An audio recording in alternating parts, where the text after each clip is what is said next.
जय हिंद दोस्तों, स्वागत है आप सभी का अपने YouTube channel practice with Gavi में। जैसा कि हम लोग बिहार पुलिस का प्रैक्टिस सेट पढ़ रहे थे खान सर के द्वारा जो आपका लिया जा रहा है, ठीक। तो ये आपका प्रैक्टिस सेट नंबर 13 है, जो आपका कब पूछा गया है यहाँ पे 28 जून 2025 को ये टेस्ट लिया गया था ऑनलाइन, ठीक। इससे पहले हमने 12 तक पूरा कंप्लीट पढ़ लिया है। यदि आप लोगों ने वो सारी वीडियो नहीं देखी तो जाकर देख लीजिए, प्ले बना हुआ है। और यदि आप लोग चैनल पर पहली बार आएँ तो प्लीज़ चैनल को सब्सक्राइब कर लीजिएगा, ताकि जब वीडियो को अपलोड किया जाए तो सबसे पहले आपको इसका नोटिफिकेशन मिल जाए। तो चलिए स्टार्ट करते हैं आपका आज का टेस्ट नंबर 13, ठीक। इसके बाद एक 2 टेस्ट और बचे हैं आपका 14 और एक 15, ठीक। चलिए यहाँ पे देखेंगे पहला क्वेश्चन लिखा हुआ है आपका, श्री नंद किशोर यादव वर्तमान में किस पद पर कार्यरत हैं। तो आपको बताना है कि बिहार के राज्यपाल हैं, बिहार विधान परिषद के सभापति हैं, या फिर बिहार विधानसभा के अध्यक्ष हैं, या फिर बिहार सरकार में मुख्यमंत्री हैं। तो आपको बताना है क्या हो जाएंगे। तो श्री नंद किशोर यादव वर्तमान में क्या है, तो बिहार विधानसभा के अध्यक्ष हैं, ठीक। बिहार विधानसभा के अध्यक्ष हैं। तो आपका राइट आंसर हो जाएगा ऑप्शन नंबर सी हो जाएगा, ठीक। कब से हैं ये, तो ये 15 फरवरी 2024 को निर्विरोध चुने गए थे, ठीक। और देखेंगे यहाँ पे बिहार के राज्यपाल अगर आपसे पूछ लेता है तो ये इंपॉर्टेंट है आपका। तो बिहार के राज्यपाल हैं श्री, क्या हो जाएगा, श्री आरिफ मोहम्मद खान हो जाएगा, ठीक। श्री आरिफ मोहम्मद मोहम्मद खान हो जाएगा इसका राइट आंसर। याद रखिए इसे कि बिहार के राज्यपाल कौन है, श्री आरिफ मोहम्मद खान हो जाएगा, ठीक। और क्या दिया हुआ है यहाँ पे, बिहार विधान परिषद के सभापति, तो यह कौन है, तो ये है श्री अवधेश नारायण, ये हो जाएगा आपका, इसका वाला हो जाएगा श्री अवधेश नारायण, ठीक। अवधेश नारायण हो जाएगा, आप लोग लिख लीजिएगा अच्छे से। चलिए यहाँ पे लिख दे रहे हैं फिर से, क्या हो जाएगा, श्री अवधेश नारायण, श्री अवधेश अवधेश नारायण हो जाएगा इसका राइट आंसर, ठीक। ये हो जाएंगे बिहार विधान परिषद के सभापति हो जाएंगे, ठीक। अब आपका एक बचा आपका मुख्यमंत्री।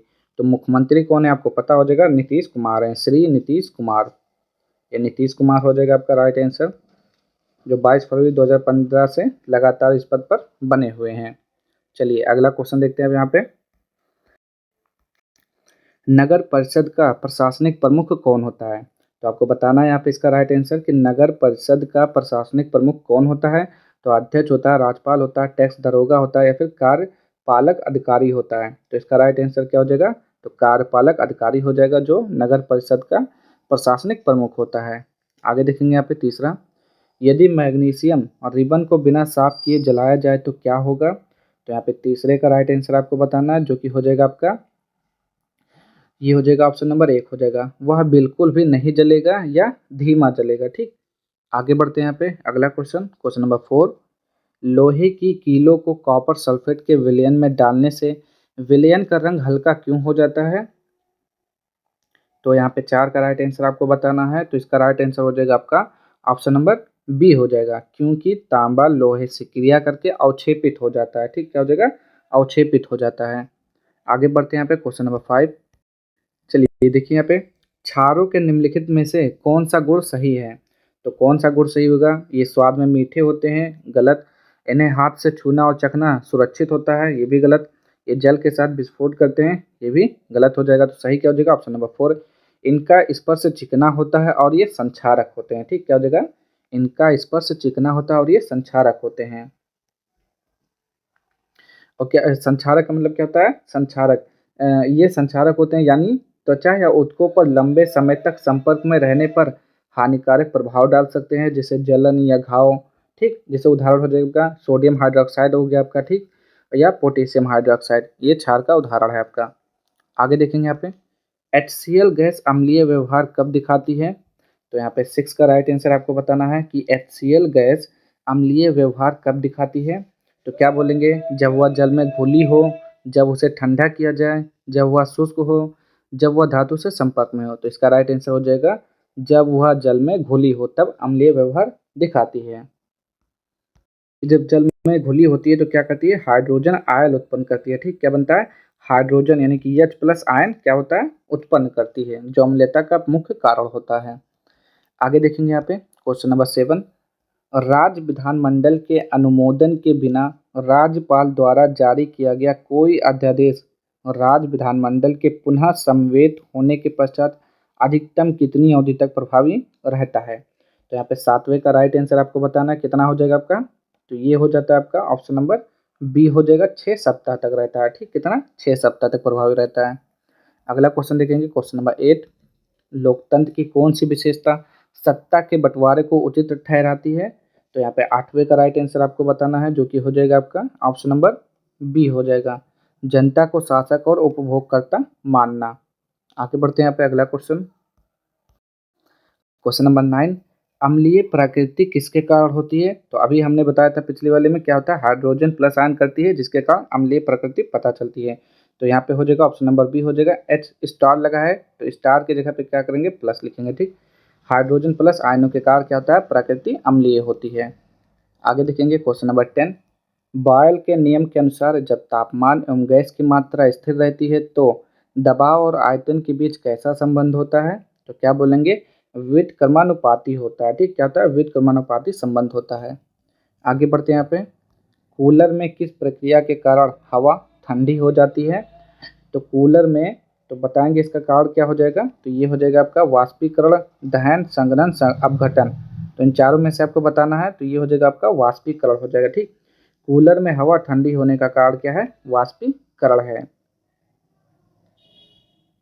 चलिए देखते हैं यहाँ पे, जब कूलर में पानी द्वारा भीगे हुए घास या पैड पर गर्म हवा बहती है तो पानी वाष्पीकृत हो जाता है। इस वाष्पीकरण की प्रक्रिया के दौरान पानी ऊष्मा अवशोषित करता है, जिससे हवा की तापमान कम हो जाती है और वह ठंडी हो जाती है। आगे बढ़ते हैं यहाँ पे, श्रीलंका में गृह युद्ध किस कारण हुआ। तो 12 का राइट आंसर आपको बताना है, तो क्या हो जाएगा। तो इसका राइट आंसर हो जाता है ऑप्शन नंबर 4, सिंहली समुदाय द्वारा तमिल समुदाय के हितों की उपेक्षा के कारण श्रीलंका में गृह युद्ध हुआ। और कब हुआ था, तो ये हुआ था 1983 से लेकर 2009 तक हुआ था, 2009 तक चला था। ठीक, ये आपका गृह युद्ध। आगे बढ़ते हैं यहाँ पे, क्वेश्चन नंबर 13, तरल पदार्थ का घनत्व दबाव बढ़ाने पर क्या हो जाएगा। तरल पदार्थ का घनत्व दबाव बढ़ाने पर क्या हो जाएगा, तो दबाव के अनुसार घटता या बढ़ता है। अगला क्वेश्चन देखेंगे यहाँ पे, क्वेश्चन नंबर 14, शुक्र ग्रह के वायुमंडल की कौन सी विशेषता उसे जीवन के लिए अनुपयुक्त बनाती है। तो बताएंगे यहाँ पे इसका राइट आंसर 14 का, तो ये हो जाएगा आपका ऑप्शन नंबर 1, सल्फ्यूरिक अम्ल के मोटे जहरीले बादल। क्या हो जाएगा, सल्फ्यूरिक अम्ल के मोटे जहरीले बादल हो जाएगा इसका राइट आंसर। आगे बढ़ते हैं यहाँ पे, अगला क्वेश्चन देखेंगे, क्वेश्चन नंबर 15, सामान्य परिस्थितियों में भी केंद्र को अत्यधिक शक्तियाँ क्यों प्राप्त हैं। तो बताएंगे यहाँ पे इसका राइट आंसर क्या हो जाएगा, 15 का राइट आंसर। तो केंद्र के पास आय के प्रमुख संसाधनों पर नियंत्रण होता है। ठीक, यही हो जाएगा आपका कारण। आगे देखेंगे यहाँ पे 16, चुनाव चिन्ह किसे आवंटित किए जाते हैं। तो चुनाव चिन्ह जो होता है यह आवंटित किए जाते हैं मान्यता प्राप्त राजनीतिक दलों को चुनाव आयोग द्वारा दिए जाते हैं। ठीक,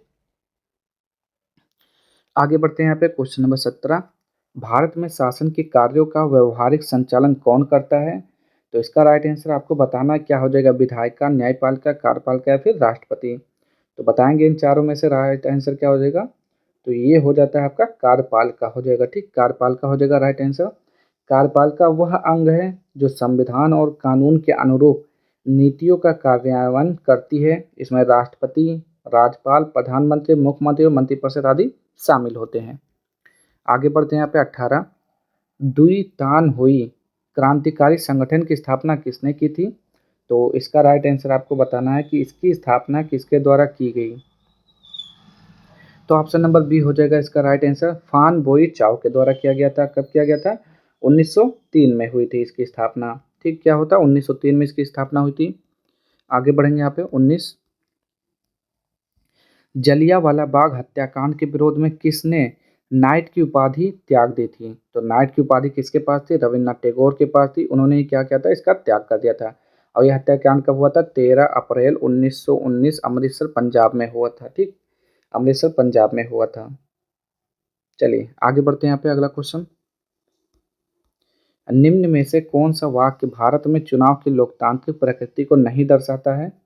तो बताएंगे यहाँ पे इसका राइट आंसर क्या हो जाएगा। तो ये हो जाता है आपका ऑप्शन नंबर 1 हो जाएगा, चुनाव न्यायपालिका के कामकाज में हस्तक्षेप करने का अवसर देता है। आगे बढ़ते हैं यहाँ पे, अगला क्वेश्चन, क्वेश्चन नंबर 21, प्लवमान जीन के सिद्धांत का प्रतिपादन किसने किया था? तो 21 का राइट आंसर आपको बताना है यहाँ पे क्या हो जाएगा, तो ये हो जाएगा मैकक्लिंटक। क्या हो जाएगा? मैकक्लिंटक ने किया था। तो बारबरा मैकक्लिंटक ने 1940 के दशक में मक्का पर किए गए अपने अनुसंधानों के आधार पर यह खोज की थी कि कुछ जीन जीनोम के भीतर अपनी स्थिति बदल सकते हैं। इन्हें ही प्लवमान जीन कहा जाता है। तो कब किया था? 1940 के दशक में। ये हो गया राइट आंसर। आगे बढ़ते हैं यहाँ पे 22, जीवों में संक्रमण के विरुद्ध उत्पन्न होने वाली प्रबल प्रतिरक्षा प्रणाली का अध्ययन किस विषय के अंतर्गत किया जाता है? तो बताएंगे यहाँ पे 22 का राइट आंसर क्या हो जाएगा, तो ये हो जाएगा इम्यूनोलॉजी हो जाएगा। ठीक, इम्यूनोलॉजी इसका राइट आंसर हो जाएगा। और होमोलॉजी क्या होता है? तो होमोलॉजी क्या होता है? संरचनात्मक समानता का अध्ययन। सन क्या हो जाएगा, लिखेंगे ठीक से, संरचनात्मक बस संरचनात्मक समानता का अध्ययन लिखिए। और माइक्रोबायोलॉजी क्या होता है? सूक्ष्म जीवों का अध्ययन होता है ये, सूक्ष्म जीवों का अध्ययन होता है ये। और पैथोलॉजी क्या होता है? रोगों के कारण प्रकृति का अध्ययन। और रोगों के कारण और प्रकृति का अध्ययन ये पैथोलॉजी में होता है। बाकी आप लिखिए, आगे बढ़िए यहाँ पे। चलिए आगे देखते हैं यहाँ पे क्वेश्चन नंबर 23, मोटर कार से उत्पन्न वह प्रदूषक जो मानसिक रोग उत्पन्न करता है तो वह कौन सा होता है? NO2 होता है, यहाँ पे 2 छूट गया, 2 ठीक, NO2 होता है, नाइट्रोजन डाइऑक्साइड या फिर सल्फर डाइऑक्साइड होता है, या फिर लेड होता है, या फिर मरकरी होता है। तो क्या हो जाएगा? मोटर कार से उत्पन्न वह प्रदूषक जो मानसिक रोग उत्पन्न करता है वह है पीबी यानी कि लेड होता है। आगे बढ़ते हैं यहाँ पे अगला क्वेश्चन 24, मानव में संतान का लिंग किस पर निर्भर करता है? तो 24 का राइट आंसर आपको बताना है क्या हो जाएगा, तो ये हो जाएगा आपका ऑप्शन नंबर डी, पिता से प्राप्त एक्स या वाई गुणसूत्र पर निर्भर करता है। ठीक, क्या हो जाएगा? एक्स या वाई गुणसूत्र पर निर्भर करता है। देखिए, और लड़का लड़की कैसे पता चलेगा? अगर पिता से एक्स हो जाएगा, एक्स गुणसूत्र आता है तो क्या हो जाएगी? लड़की होगी। और यहाँ पे देखिए लिखा हुआ दूसरा, और अगर पिता से वाई गुणसूत्र होता है तो क्या हो जाएगा? लड़का हो जाएगा आपका। आगे बढ़ते हैं यहाँ पे अगला क्वेश्चन 25, भौगोलिक खोजों के परिणाम स्वरूप कौन से दो समुद्र व्यापार के प्रमुख केंद्र बन गए हैं? तो 25 का राइट आंसर आपको बताना है, जो कि हो जाएगा आपका ऑप्शन नंबर बी, हिंद महासागर और अटलांटिक महासागर हो जाएगा। आगे बढ़ते हैं यहाँ पे 26वां, हड़प्पा कालीन शहरों में अभी तक किस धातु की प्राप्ति नहीं हुई है? तो 26 का राइट आंसर हो जाएगा लोहा की प्राप्ति अभी तक नहीं हुई है। आगे बढ़ते हैं यहाँ पे अगला क्वेश्चन 27, कोशिका की खोज सबसे पहले किस वैज्ञानिक ने की थी? तो कोशिका की खोज सबसे पहले रॉबर्ट हुक ने की थी। कब किया था रॉबर्ट हुक ने? तो 1665 ईस्वी में किया था आपका। आगे बढ़ेंगे यहाँ पे अगला क्वेश्चन 28, एक कोशिकीय जीवों का कौन सा उदाहरण है? 28 का राइट आंसर आपको बताना है, इसमें से फजाई है, अमीबा है, चींटी है, हाइड्रा है। तो एक कोशिकीय कौन सा हो जाएगा आपका? अमीबा। अमीबा क्या है? अमीबा एक कोशिकीय जीव है जो प्रोटोजोआ वर्ग में आता है। ठीक, दूसरा आपका क्या है? फजाई। तो फजाई क्या हो जाएगा? ये अनेक कोशिकीय होते हैं। ठीक, क्या हो जाएगा? ये अनेक कोशिकीय होते हैं, अनेक कोशिकीय होते हैं। चींटी एक अनेक कोशिकीय में आता है। और क्या हो जाएगा? हाइड्रा भी आपका क्या आता है? अनेक कोशिकीय जीव है। आगे देखेंगे यहाँ पे अगला क्वेश्चन 29, मानव शरीर में किस अंग की हड्डी सबसे लंबी होती है? तो फीमर होता है, यानी कि जांघ की हड्डी सबसे लंबी होती है। अगला क्वेश्चन देखेंगे यहाँ पे क्वेश्चन नंबर 30, कौन सा संयोजी ऊतक मांसपेशियों को अस्थियों से जोड़ता है?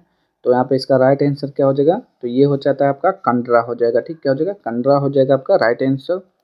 आगे बढ़ेंगे यहाँ पे 31, अमेरिका के 13 उपनिवेशों का पहला महादेशीय सम्मेलन कब और कहाँ आयोजित हुआ था? तो इसका राइट आंसर हो जाएगा 5 सितंबर 1774 को फिलाडेल्फिया में हुआ था। ठीक, क्या होता? फिलाडेल्फिया में हुआ था।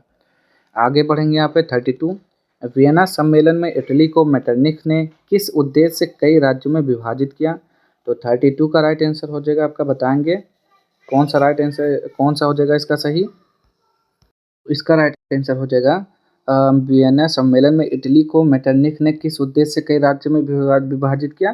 तो हो जाएगा उस पर अपना प्रभुत्व बनाए रखने के लिए। ठीक, यहाँ पे लिख लेंगे, यहाँ से देखिए ये आपका गलत लिखा हुआ है, यहाँ पे इसको छोड़ दीजिए, ठीक, यहाँ से आपका राइट आंसर हो जाएगा। उस पर अपना प्रभुत्व बनाए रखने के लिए कई राज्यों में विभाजित किया।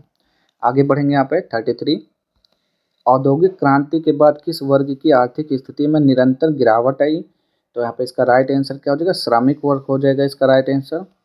आगे बढ़ते हैं यहाँ पे 34। मानव सहित सभी जीवों में आनुवंशिकी लक्षणों के संचरण की मूलभूत इकाइयाँ क्या कहलाती हैं? तो 34 का हो जाएगा आपका जीन। क्या कहलाती हैं? जीन कहलाती हैं।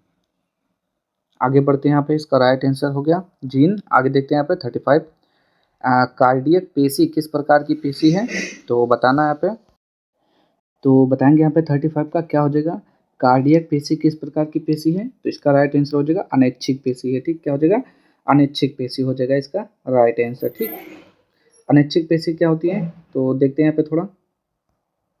अनैच्छिक पेशी मतलब होता है कि आप इस पर कंट्रोल नहीं कर सकते हैं। ठीक, जैसे आपका छींक हो गया, छींक आता है, या ये सब आप कंट्रोल नहीं कर सकते हैं, तो ये अनैच्छिक पेशी के अंतर्गत आते हैं। ठीक, पलक झपकना, ठीक, ये सब आप कंट्रोल नहीं कर सकते हैं।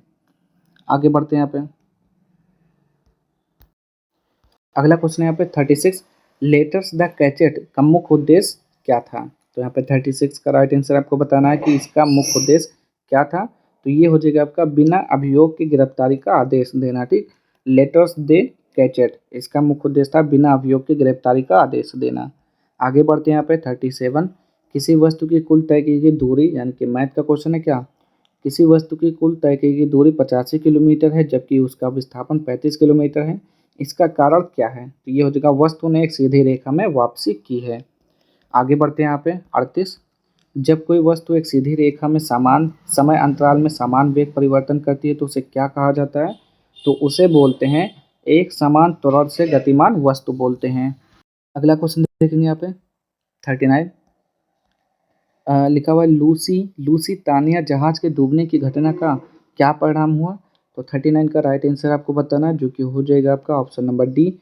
अमेरिका ने जर्मनी के विरुद्ध युद्ध की घोषणा की। ठीक, आगे देखते हैं यहाँ पे अगला क्वेश्चन, क्वेश्चन नंबर 40। चमगादड़ की ध्वनि कैसी होती है? तो आपको बताना है यहाँ पे 40 का राइट आंसर। तो चमगादड़ की ध्वनि कैसी होती है? श्रव्य, आश्रव, अवध्वनिक या फिर प्राश्रव। तो ये होता है आपका प्राश्रव, जो कि 20,000 हर्ट्ज से अधिक होता है। ठीक, तो प्राश्रव की श्रेणी में आ जाएगा। आगे देखेंगे यहाँ पे, भारत में किस राज्य का वनाच्छादित क्षेत्र सबसे अधिक है? तो बताएंगे यहाँ पे 41 का राइट आंसर क्या हो जाएगा? तो ये हो जाता है आपका ऑप्शन नंबर ए, मध्य प्रदेश हो जाएगा। ठीक, क्या हो जाएगा? मध्य प्रदेश में सबसे ज़्यादा है। कितना है? तो ये हो जाएगा 77,073 वर्ग किलोमीटर हो जाएगा, जो कि सबसे अधिक है। और दूसरे स्थान पर कौन है? अरुणाचल प्रदेश है। तीसरे स्थान पर छत्तीसगढ़ है। चौथे स्थान पर उड़ीसा है। आगे बढ़ते हैं यहाँ पे अगला क्वेश्चन देखेंगे यहाँ पे 42। शिकार करने के बजाय शेरों द्वारा किए गए शिकार पर कब्जा करने की प्रक्रिया को क्या कहा जाता है? तो 42 का राइट आंसर हो जाएगा आपका ऑप्शन नंबर सी, क्लेप्टोपैरासाइंटिज। क्या बोलते हैं उसे? क्लेप्टोपैरासाइंटिज बोलते हैं। जब कोई जानवर स्वयं शिकार करने के बजाय किसी अन्य जानवर द्वारा पहले से किए गए शिकार को बलपूर्वक छीन लेता है या उसका उपभोग करता है, तो इस व्यवहार को क्लेप्टोपैरासाइटिज्म कहा जाता है। आगे बढ़ते हैं यहाँ पे अगला क्वेश्चन 43। जब कोई वस्तु अवतल दर्पण के ध्रुव और फोकस के बीच रखी जाती है तो बनने वाला प्रतिबिंब कैसा होता है? तो 43 का राइट आंसर हो जाएगा आभासी, सीधा और बड़ा होता है। आगे बढ़ते हैं यहाँ पे 44। बैलाडीला तथा डल्ली राजहारा लौह अयस्क की खानें किस राज्य में स्थित है? तो ये हो जाएगा ऑप्शन नंबर सी, छत्तीसगढ़ में है। अगला क्वेश्चन देखेंगे यहाँ पे 45। भारत में बाजरा का सर्वाधिक उत्पादन किस राज्य में होता है? तो 45 का राइट आंसर हो जाएगा आपका ऑप्शन नंबर ए, यानी कि राजस्थान में सबसे ज़्यादा होता है। आगे बढ़ते हैं यहाँ पे 46। समान दृष्टि वाले मानव क्षेत्र का निकट बिंदु कितनी दूरी पर होता है? तो इसका राइट आंसर हो जाएगा आपका 25 सेंटीमीटर। कितना होता है? 25 सेंटीमीटर पर होता है। आगे देखेंगे यहाँ पे 47। ग्रह टिमटिमाते क्यों नहीं है? तो 47 का राइट आंसर बताएंगे क्योंकि वे विस्तृत प्रकाश स्रोत हैं, इसलिए वो नहीं टिमटिमाते हैं। ठीक, चलिए आगे बढ़ते हैं यहाँ पे अगला क्वेश्चन देखेंगे यहाँ पे 48। बिहार राज्य की उत्तर से दक्षिण तक की अनुमानित लंबाई कितनी है? तो ये हो जाएगा आपका 345 किलोमीटर। ठीक, कितना हो जाएगा? पूछा है उत्तर से दक्षिण, तो उत्तर से दक्षिण कितना हो जाएगा? 345 किलोमीटर हो जाएगा। और पूरब से पश्चिम पूछेगा तो पूरब से पश्चिम जब पूछेगा तो आप बताएंगे 483 किलोमीटर, ठीक। 483 किलोमीटर पूरब से पश्चिम अगर पूछता है तो। आगे बढ़ते हैं यहाँ पे अगला क्वेश्चन। भारत में पाइराइट का सर्वाधिक संचित भंडार किस राज्य में पाया जाता है? तो पाइराइट सबसे ज़्यादा कहाँ पाया जाता है? तो बिहार में पाया जाता है। बिहार में लगभग कितना 95% पाया जाता है। देश के सबसे ज़्यादा कहाँ? बिहार में पाया जाता है, रोहतास जिले में। आगे बढ़ते हैं यहाँ पे 50। गैलीलियो के अनुसार अगर कोई वस्तु किसी घर्षण रहित सतह पर चल रही हो तो वह कब तक गतिमान रहेगी? तो इसका राइट आंसर हो जाएगा ऑप्शन नंबर बी, जब तक कोई बाह्य असंतुलित बल कार्य नहीं करता है तब तक वो ऐसे ही गतिमान रहेगी। आगे देखेंगे यहाँ पे 51। नेपाल में बहने वाली सबसे लंबी नदी कौन सी है? तो वो हो जाएगी करनाली हो जाएगा। क्या नाम है? करनाली हो जाएगा। इसकी लंबाई कितनी है? 507 किलोमीटर है, ठीक। कितना? 507 किलोमीटर। आगे देखते हैं यहाँ पे क्वेश्चन नंबर 52। 2011 की जनगणना के अनुसार बिहार की कुल जनसंख्या कितनी थी? तो बताना है आपको 52 का राइट आंसर। तो इसका था 10.41 करोड़, यानी कि 10 करोड़ 41 लाख हो जाएगा इसका राइट आंसर। अगला क्वेश्चन है यहाँ पे, स्वामित्व योजना के अंतर्गत संपत्ति का सटीक मानचित्रण किस तकनीक की सहायता से किया जाता है? तो 53 का राइट आंसर हो जाएगा आपका ड्रोन मैपिंग की सहायता से किया जाता है। आगे देखेंगे यहाँ पे 54। पंचायत उन्नति सूचकांक PAI का मुख्य उद्देश्य क्या है? तो इसका राइट आंसर आपको बताना है 54 का। तो ये हो जाएगा ऑप्शन नंबर डी, पंचायतों द्वारा स्थानीय सतत विकास लक्ष्यों की प्राप्ति का आकलन करना। आगे देखेंगे यहाँ पे अगला क्वेश्चन 55। प्रकाश की प्रकृति को समझने के लिए किस सिद्धांत ने तरंग और कण दोनों गुणों के बीच सामंजस्य स्थापित किया? तो 55 का हो जाएगा क्वांटम सिद्धांत हो जाएगा, ठीक। क्या हो जाएगा? क्वांटम सिद्धांत हो जाएगा, इसका राइट आंसर हो जाएगा। चलिए आगे बढ़ते हैं यहाँ पे। इसका अगला क्वेश्चन देखेंगे यहाँ पे 56। पॉलिटिक्स इन इंडिया पुस्तक की रचयिता किसने की है, यानी कि इसके रचयिता कौन है? तो 56 का राइट आंसर आपको बताना। तो ये हो जाएगा रजनी कोठारी हो जाएगा, इसका राइट आंसर हो जाएगा। और यह कब आया था? 1970 में इसका प्रकाशन किया गया था। आगे बढ़ते हैं यहाँ पे 57। हॉकी इंडिया वार्षिक पुरस्कार 2024 किन दो ऐतिहासिक अवसरों के उपलक्ष्य में आयोजित किया गया था? तो इसका राइट आंसर हो जाएगा ऑप्शन नंबर बी, भारतीय हॉकी की शताब्दी और 1975 की विश्व कप जीत की स्वर्ण जयंती हो जाएगा इसका राइट आंसर। चलिए आगे बढ़ते हैं यहाँ पे 58। अमरावती यानी कि आंध्र प्रदेश की राजधानी के विकास के लिए किस दो अंतर्राष्ट्रीय संस्थाओं ने ऋण देने पर सहमति व्यक्त की है? तो 58 का राइट आंसर हो जाएगा विश्व बैंक और एशियाई बैंक, दोनों हो जाएगा, ठीक। विश्व बैंक और एशियाई बैंक। नेक्स्ट यहाँ पे 59। निम्नलिखित में से कौन सा सुमेलित नहीं है? तो यहाँ पे देखना है, आपको बताना है कि सुमेलित कौन सा नहीं है, यानी कि गलत मैच हुआ है, ठीक। तो चलिए पढ़ते हैं, यहाँ पे देखते हैं। राष्ट्रीय पंछी दिवस 12 नवंबर। तो राष्ट्रीय पंछी दिवस जो है 12 नवंबर को मनाया जाता है, तो ये आपका गलत हो गया। तो राष्ट्रीय पंछी दिवस कब मनाया जाता है बताइए यहाँ पे? तो ये आपका 12 नवंबर गलत हो गया, 5 जनवरी हो जाएगा इसका राइट आंसर, ठीक। राष्ट्रीय पंछी दिवस 5 जनवरी को मनाते हैं। और राष्ट्रीय एकता दिवस 31 अक्टूबर सही है। राष्ट्रीय खेल दिवस 28 अगस्त। राष्ट्रीय खेल दिवस कब मनाते हैं? 29 अगस्त को मनाते हैं ना। राष्ट्रीय खेल दिवस 29 अगस्त। हाँ, तो ये गलती से 28 लिखा गया है, ये 29 अगस्त हो जाएगा इसका राइट आंसर। और राष्ट्रीय युवा दिवस कब मनाते हैं? 12 जनवरी, ये आपका सही है, ठीक। चलिए आगे बढ़ते हैं, यहाँ पे हम अगला क्वेश्चन देखेंगे 60। भारतीय राष्ट्रीय पंचांग यानी कि इंडियन नेशनल कैलेंडर का प्रथम महीना कौन सा है? तो कौन सा होता है बताएंगे यहाँ पे? फाल्गुन, माघ, पौष या फिर चैत का होता है? तो बताएंगे यहाँ पे 60 का राइट आंसर। तो चैत बिल्कुल राइट आंसर हो जाएगा, ठीक। क्या हो जाएगा? चैत हो जाएगा। और चैत हो जाएगा इसका राइट आंसर। और राष्ट्रीय पंचांग को क्या बोलते हैं? शक संवत बोला जाता है, ठीक। इसी को क्या बोलते हैं? शक संवत बोलते हैं। तो ये भी आप लोग ध्यान में रखिएगा, शक संवत हो जाएगा। और ये जो होता है राष्ट्रीय पंचांग, ये होता है ग्रेगोरियन कैलेंडर के साथ, मतलब इसका ये किससे जुड़ा हुआ है? ग्रेगोरियन कैलेंडर के से जुड़ा हुआ है, ठीक। और इस पंचांग का प्रथम माह चैत्र होता है और अंतिम माह कौन सा होता है बताइए यहाँ पे? अंतिम माह फागुन होता है, ठीक। दोनों याद रखेंगे आप लोग, प्रथम होगा चैत, अंतिम होगा फागुन। आगे बढ़ते हैं यहाँ पे अगला क्वेश्चन। द्वितीय बौद्ध संगति क्या लिखा हुआ है? द्वितीय बौद्ध संगीति यानी कि दूसरी बौद्ध सभा कहाँ आयोजित हुई थी? तो ये हुआ था वैशाली में। ठीक, कहाँ पर आयोजित हुआ था? वैशाली में आयोजित हुआ था। 383 ईसा पूर्व में हुआ था। और किसके शासनकाल में हुआ था? तो अजात शत्रु के पुत्र कालाशोक के शासनकाल में वैशाली में आयोजित किया गया था। ठीक, आगे बढ़ते हैं यहाँ पे अगला क्वेश्चन 62। बिहार में सबसे पुरानी नहर कौन सी है? तो बिहार में जो सबसे पुरानी नहर है वो है सोन नहर। क्या बोलते हैं? सोन नहर हो जाएगा इसका राइट आंसर। आगे देखेंगे यहाँ पे, जापान के बाद एशिया का दूसरा देश कौन सा है जिसे आधिकारिक रूप से सुपर एज्ड समाज घोषित किया गया है? तो 63 का राइट आंसर हो जाएगा आपका दक्षिण कोरिया हो जाएगा। ठीक, क्या हो जाएगा? दक्षिण कोरिया हो जाएगा इसका राइट आंसर। आगे देखेंगे यहाँ पे 64। मानव तस्करी पर वैश्विक रिपोर्ट 2024 किस संस्था द्वारा जारी की गई? तो 64 का राइट आंसर हो जाएगा बी, संयुक्त राष्ट्र मादक पदार्थ एवं अपराध कार्यालय UNODC हो जाएगा। ठीक, इसका राइट आंसर। आगे देखेंगे यहाँ पे 65। लिखा हुआ है सिपरी की रिपोर्ट के अनुसार 2020 से 2024 के बीच भारत का वैश्विक हथियार आयातकों में कौन सा स्थान रहा है? तो ये हो जाएगा दूसरा। क्या हो जाएगा इसका राइट आंसर? दूसरा हो जाएगा। आगे बढ़ते हैं यहाँ पे, नेक्स्ट है यहाँ पे 66। भारत का प्रथम विमान वाहक पोत कौन सा था? बताएंगे यहाँ पे। तो 66 का हो जाएगा INS विक्रांत हो जाएगा इसका राइट आंसर। क्या हो जाएगा? INS विक्रांत हो जाएगा। नेक्स्ट है यहाँ पे 67।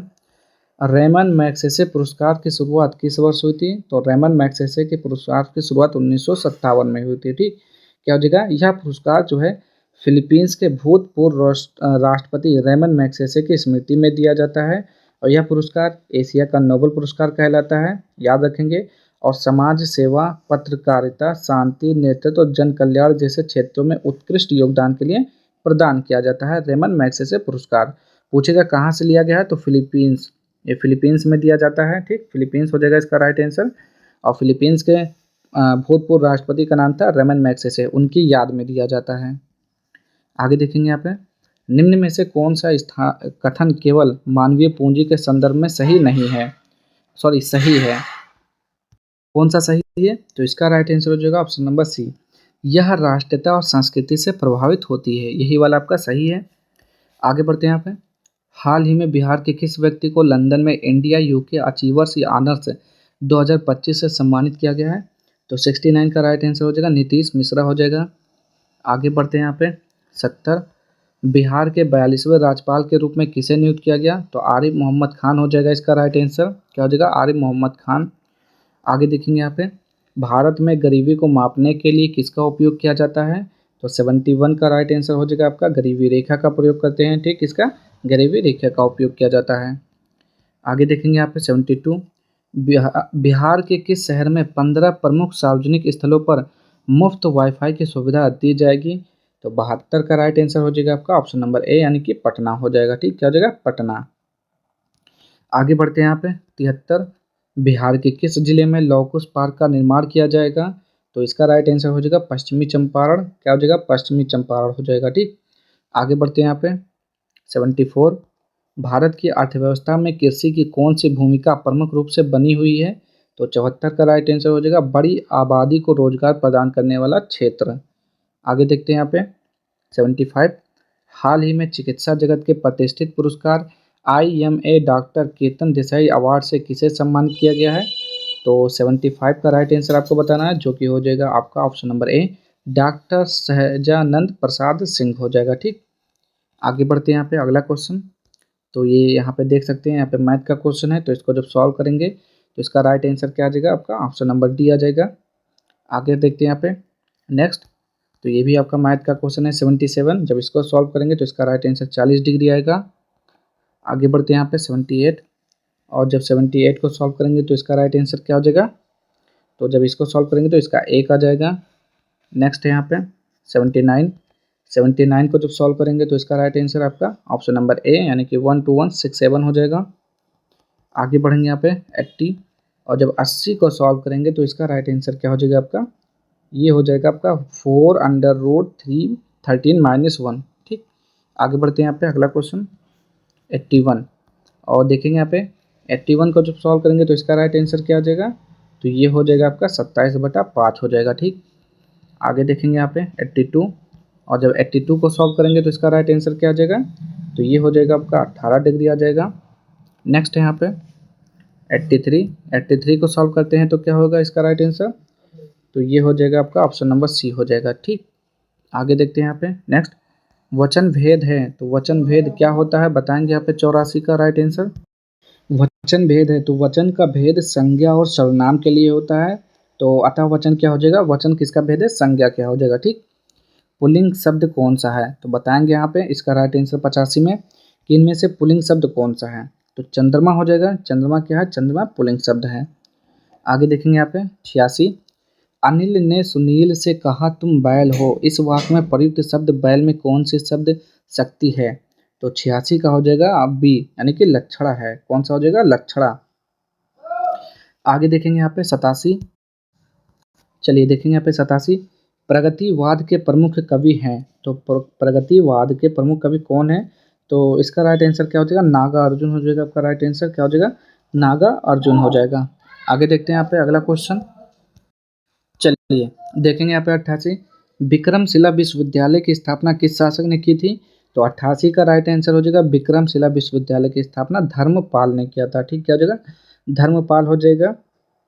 और कब किया था इसका, तो 783 ईस्वी से 820 ईस्वी के बीच में हुआ था। ठीक, ये क्या था, विक्रमशिला की स्थापना पाल सम्राट धर्मपाल ने नालंदा में विद्वता की गुणवत्ता में कथित गिरावट के जवाब में की थी। और 1193 के आसपास मोहम्मद बिन बख्तियार खिलजी ने सेनाओं ने इसको नष्ट किया था, विक्रमशिला विश्वविद्यालय को। आगे प्रतिष्ठा जल चमक के शब्द क्या निकालती हैं, तो ये पानी के हो जाएंगे क्या, तो बिल्कुल सही है, पानी के हैं। आगे देखेंगे लिहाफ किसकी रचना है, तो लिहाफ किसकी रचना है, तो ये हो जाएगा इस्मत चुगताई का हो जाएगा। ठीक, किसका, इस्मत चुगताई इसका राइट आंसर। आगे देखेंगे यहाँ पे 91, मूक हुई वचाल पंगु चढ़े गिरवर गहन, जासु कृपा सुदयाल द्रवहु सकल कलिमल दहन। कौन सा छंद है, तो जब पढ़ेंगे इसको तो क्या हो जाएगा इसका राइट आंसर, देखिए इसमें जब आप पढ़ेंगे ना तो इसमें पहला, ये आपका पहला है, ये आपका दूसरा, ये तीसरा या चौथा। ठीक, तो पहला और तीसरा पंक्ति में कितना है, 11-11 मात्रा ही पढ़ के देखिएगा। ठीक, 11-11, और दूसरा इसमें कितना है, 13-13 मात्रा ही, तो 11-11 और 13-13 मात्रा वाला कौन सा होता है, तो सोरठा होता है। ठीक, तो ये हो जाएगा सोरठा, सोरठा मात्रा है, सोरठा है ये आपका। और क्या होता है, विषम मात्र छंद होता है। आगे देखते हैं यहाँ पे 92, भारतीय फिल्म उद्योग के जनक किसे माना जाता है, तो क्या बोलेंगे, दादा साहब फाल्के। ठीक, तो दादा साहब फाल्के हो जाएगा बिल्कुल सही। आगे पढ़ते हैं यहाँ पे 93, निम्नलिखित में से कौन सा समकालीन हिंदी कविता के कवि नहीं है, तो 93 का राइट आंसर हो जाएगा आपका समकालीन हिंदी कविता के कवि नहीं है, तो जयशंकर प्रसाद हो जाएगा। ठीक, क्या हो जाएगा, जयशंकर प्रसाद हो जाएगा। ये क्या है, छायावादी युग के प्रमुख कवि हैं। आगे देखेंगे यहाँ पे 94, ये आपका एक प्रकार से पूरा पैराग्राफ दिया हुआ है, तो इसको आप पढ़िए। ठीक, स्क्रीनशॉट ले लेके इसको पढ़ लीजिए। चलिए देखते रहिएगा, स्क्रीनशॉट ले लीजिए। अब यहाँ से आपका शुरू होता है क्वेश्चन। ठीक, लिखा हुआ है यहाँ पे, according to the passage how far back can the civilisation of India be traced, तो इसका राइट आंसर क्या हो जाएगा, 4500 ईयर्स हो जाएगा। ठीक, 4500 ईयर्स हो जाएगा। ठीक, जब पढ़ेंगे तो आपको आंसर पता चल जाएगा। आगे देखते हैं 95, select the most appropriate meaning of the given idiom, तो हिट द सैक, तो हिट द सैक का मतलब बताइए पहले, और फिर इसको आप आंसर दीजिए। इसका मतलब होता है, हिट द सैक का मतलब होता है बिस्तर पर जाना, यानी कि बिस्तर पर सोने के लिए जाना। ठीक, हिट द सैक का मतलब होता है बिस्तर पर जाने के लिए सोना, तो ये हो जाएगा टू गो टू बेड हो जाएगा। आगे बढ़ते हैं यहाँ पे, ट्रांसलेशन में आपको बताना है, तुम्हें अपने स्वास्थ्य का ध्यान रखना चाहिए, तो क्या हो जाएगा, you would take care of your health, तुम्हें अपने स्वास्थ्य का ध्यान रखना चाहिए। आगे देखेंगे यहाँ पे, parts of the following sentence have been given as option, select the option that contains an, तो बताएंगे यहाँ पे इसका राइट आंसर क्या हो जाएगा 97 का। यहाँ पे देखिए कुछ छूटा हुआ है, कंटेन एन के बाद लिखा हुआ है एरर, लिखा हुआ है ERROR, एरर लिखा हुआ है, उसके बाद लिखा हुआ है द यंग मैन। ठीक, यहाँ पे लिखा हुआ है द यंग मैन, ठीक, द यंग मैन लिखा हुआ है, फिर आपका स्लैश है, फिर हैज लिखा हुआ है, हैज बीन लिखा हुआ है, ठीक, हैज बीन, फिर उसके बाद लिखा हुआ है क्या, एक्यूस्टोमड लिखा हुआ है, यही वाला लिखा हुआ है, फिर हार्ड वर्क लिखा है, यानी कि यही चीज़ यहाँ पे ऊपर लिखा हुआ है स्लैश लगा के। तो आपको क्या बताना है, जिसमें एरर है तो वो हो जाएगा आपका एक्यूस्टोमड हो जाएगा, ठीक, ये हो जाएगा आपका गलत लिखा हुआ है। चलिए आगे बढ़ते हैं, यहाँ पे अगला क्वेश्चन 98। तो fill in the blank with the correct proposition, proposition का प्रयोग करके इसको भरना है। तो ड्रग, क्या लिखा हुआ है, drug traffickers operate operate across national boundaries, ठीक, नेशनल बाउंड्रीज हो जाएगा अक्रॉस। आगे देखते हैं यहाँ पे 99।